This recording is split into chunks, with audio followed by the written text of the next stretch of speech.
सभी को जय सिया राम, सभी को प्रणाम। प्रसिद्ध वैज्ञानिक अल्बर्ट आइंस्टाइन ने कहा था कि यदि हम अपने शब्दकोश को अंकों के द्वारा प्रकट कर सकें तो यह विज्ञान का चरमोत्कर्ष होगा। हमारे वैदिक काल में इसी प्रकार शब्दों को अंकों के द्वारा और अंकों को शब्दों के द्वारा प्रकट किया जाता था। जैसे कि यदि हमें लिखना होता था 3 तो हम लिखते थे राम, क्योंकि पौराणिक काल में राम जो है वो 3 ही हुए हैं। एक दशरथ नंदन श्री राम जी, एक भगवान श्री परशुराम जी और तीसरे श्री कृष्ण भगवान के बड़े भाई बलराम जी। इसीलिए यदि हमें लिखना होता था 3 तो हम लिखते थे राम, यदि हमें लिखना होता था 9 तो हम लिखते थे ग्रह, क्योंकि ग्रह 9 होते हैं। यदि हमें लिखना होता था 7 तो हम लिखते थे ऋषि, क्योंकि 7 ऋषि होते हैं। इसी प्रकार अंकों को शब्दों के द्वारा और शब्दों को अंकों के द्वारा प्रकट किया जाता था। हमारा शरीर जो है वो 5 तत्वों से मिलकर बना है और प्रत्येक तत्व का अपना एक रंग है, जैसे कि अग्नि का लाल, आकाश का नीला।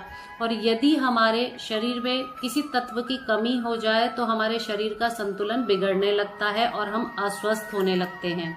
और यदि हम उस तत्व से संबंधित रंग को धारण कर लेते हैं तो हम पुनः स्वस्थ होना शुरू हो जाते हैं।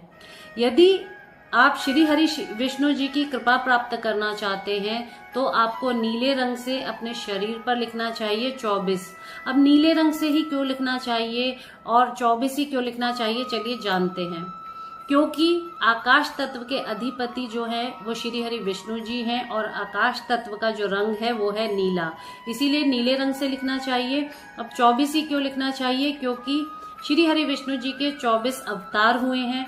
इसलिए यदि हम नीले रंग से 24 अपने शरीर पर लिखते हैं तो इससे हमें श्री हरि विष्णु जी की कृपा प्राप्त होती है। अब आप श्री हरि विष्णु जी की कृपा के साथ साथ यदि सप्त ऋषियों की भी कृपा प्राप्त करना चाहते हैं तो आपको अपने शरीर पर नीले रंग से लिखना चाहिए 247, यानी कि 247 नंबर, क्योंकि 24 नंबर है श्री हरि विष्णु जी का और 7 नंबर है सप्त ऋषियों का। इससे हमें श्री हरि विष्णु जी की कृपा के साथ साथ सप्त ऋषियों की आशीर्वाद और कृपा भी प्राप्त होती है।